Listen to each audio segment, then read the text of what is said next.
So I am Alison Johnston.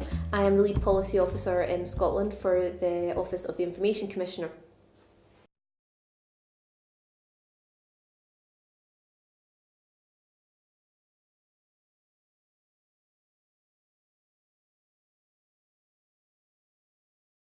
Yeah, definitely go to our data sharing code of practice. That will help you set up a data sharing agreement.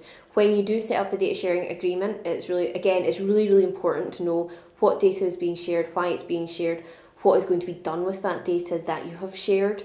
Think about how you're going to get that data back if you need to get it back. Think about how individuals are going to be able to exercise their rights, like the right to be forgotten. The other thing to be aware of as well is thinking about who is going to think about whether it's a data sharing or a data processing. So if the organisation you're sharing that data with, if they're going to use that data for their own purposes, then it's data sharing. Whereas if you're giving that information to the other organisation and telling them what to do with it, it's likely it's actually a data processor. Okay, so you need to know, that's why it's really important to know what's happening to the data when you share it. Another really important thing is about having that data sharing agreement is it's part of your accountability, it's part of your evidence of compliance. If anything were to go wrong with that data, we would be looking at that data sharing agreement to identify whether or not all steps have been taken between the two organisations and that agreement to keep the data safe.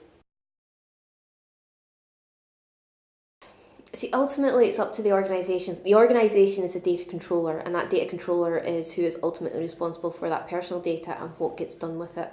So if the data controller is not happy with sharing the data, doesn't want to share the data, that is their choice. There's nothing to try and make them do it or tell them that they should do it. It is up to them. It could be that the touring company goes to them and says, like, this is why and this is what the benefits are going to be, and that data controller might go, well, actually, yeah, that's a good point, I like those benefits, I agree with that, okay, fine, I will enter into a data sharing agreement with you. Or they might go, that's all very nice, but no, we're not willing to do it. It's their choice at the end of the day. The Data Protection Act doesn't say anywhere that they can't share the data. It just says that it's their choice and decision whether or not they do.